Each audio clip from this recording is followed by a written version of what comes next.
Question number 4 है, a telecom company charges ₹600 for a certain recharge scheme. This prepaid balance is reduce by ₹15 each day after a recharge. तो एक company है जिसका recharge कितने रुपए का है, ₹600 का है, एंड जो उसकी वैल्यू है वो रिड्यूस होती जाएगी हर दिन 15 रुपए से. तो हमें फाइंड करना है, write an equation that models the remaining balance BX after using the scheme for X days, explain why it represent linear decay. तो यहाँ पे हमें एक इक्वेशन रिप्रेजेंट करना है जिसमें हमें रिमेनिंग जो बैलेंस है उसके लिए लीनियर इक्वेशन को रिप्रेजेंट करना है, और कितने दिनों के लिए, X डेज के लिए. और उसके बाद हमें ये एक्सप्लेन करना है कि ये लीनियर डीके क्यों है. डीके क्यों है, क्योंकि यहाँ पे जो प्राइस है वो बाय ईच डे डिक्रीज हो रहा है. तो इसे स्टार्ट करते हैं. तो यहाँ पे हम सबसे पहले लिखेंगे एक्सप्रेशन.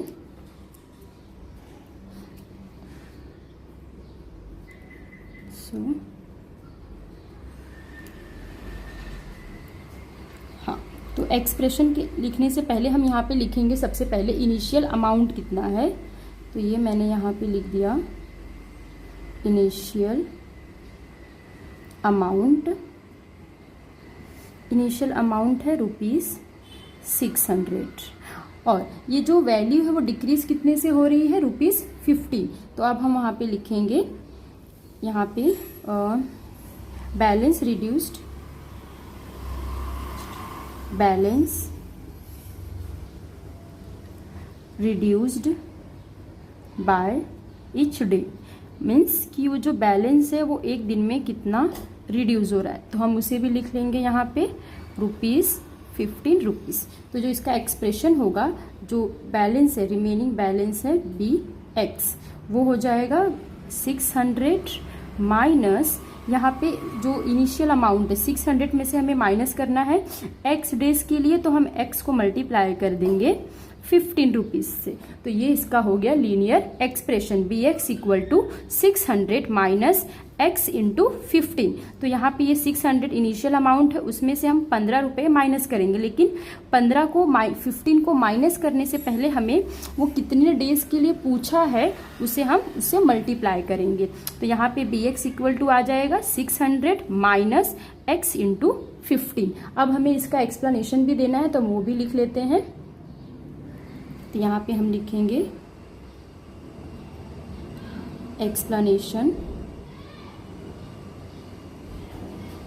तो अब हम यहाँ पे लिखेंगे दिस रिप्रेजेंट, यहाँ पे लिखते हैं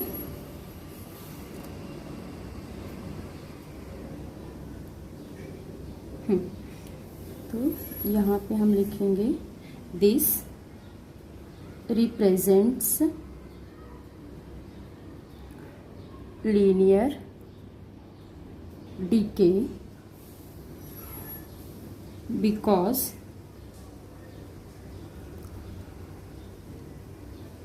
the balance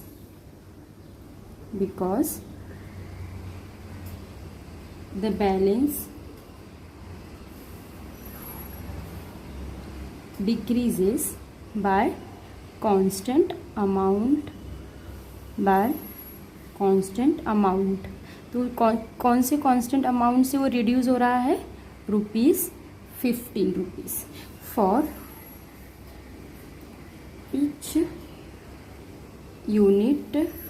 each unit increase in time t.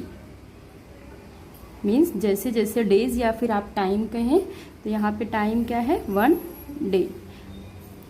तो यहाँ पे देखिए हमने क्या लिखा, this represent linear decay because the balance decrease by constant amount that is ₹15 for each unit increase in time t. Means जैसे जैसे दिन बढ़ रहा है वैसे वैसे जो अमाउंट है वो यहाँ पे डिक्रीज हो रहा है. तो इस तरीके से इसका फर्स्ट पार्ट जो है वो कंप्लीट हुआ. सेकेंड पार्ट में पूछा है after how many days will the balance run out. मतलब यहाँ पे पूछा है कि कितने दिनों बाद जो बैलेंस है वो, रिमेनिंग बैलेंस है वो हमारा 0 हो जाएगा. तो उसे भी फाइंड करते हैं. नेक्स्ट पार्ट में पूछा है after how many days will the balance run out. तो यहाँ पे पूछा है कि कितने दिनों बाद जो बैलेंस है, रिमेनिंग बैलेंस है वो 0 हो जाएगा. तो वो चेक करते हैं. इसके लिए हमने यहाँ पे लिखा है the balance runs out when the remaining balance bx will be 0। तो जब बैलेंस कब 0 हो जाएगा, जब हमारा रिमेनिंग बैलेंस जो है वो 0 होगा। तो इसके लिए जो हमारी इनिशियल इक्वेशन है वो हमने लिखा है bx equal to 600 minus x into 15। ये हमारी इनिशियल लीनियर इक्वेशन है जो हमने इसके फर्स्ट पार्ट में लिखा था। अब हमने यहाँ पे लिखा है कि जो बैलेंस है वो रन आउट कब होगा, जब रिमेनिंग बैलेंस 0 होगा। तो यहाँ पे हम रिमेनिंग बैलेंस 0 लिखेंगे एंड 600 माइनस 15 का x में मल्टीप्लाई होगा तो ये हो जाएगा 15x। उसके बाद ये जो माइनस 15x है वो इस तरफ आ जाएगा तो वो प्लस 15x हो जाएगा और ये जो 600 है वो अपनी प्लेस पे ही है। अब ये x इक्वल टू ये जो 15 है इसके साथ मल्टीप्लाई कर रहा है तो इस तरफ आके वो क्या करेगा, डिवाइड।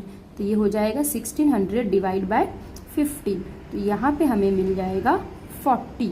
तो x की वैल्यू हमें मिली 40। इसका मतलब है कि आफ्टर 40 डेज जो बैलेंस है वो रन आउट होगा। तो हम यहाँ पे लिखेंगे देयरफॉर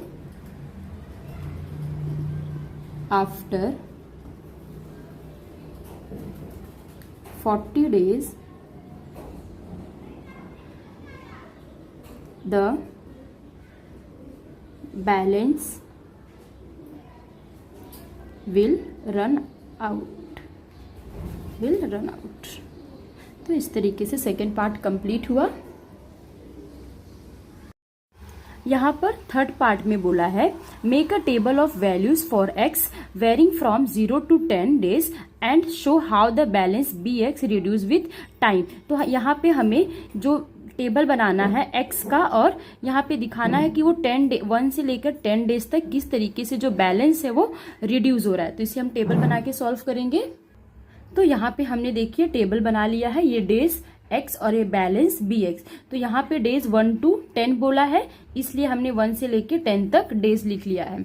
उसके बाद हमें बैलेंस लिखना है तो बैलेंस रिड्यूस होते जा रहा है तो जिसके लिए हम इक्वेशन यूज करेंगे bx equal to 600 minus x into ये 15 कांस्टेंट है तो हमें फर्स्ट डे का निकालना है। तो 600 माइनस 1 इंटू 15। तो यहाँ पे 600 माइनस 15 बन जा 50। तो आपको फर्स्ट डे का जो वैल्यू है वो रिड्यूस होके कितना हो जाएगा 585। तो यहाँ पे हमने 585 रिड्यूस किया। उसी तरीके से अगर आपको सेकेंड मंथ का वैल्यू निकालना है तो 600 minus 2 into 15 that is 600 minus 30 जो कि आपको मिलेगा 570। तो सेकेंड डे में हमने इसे 570 रिपोर्ट किया है।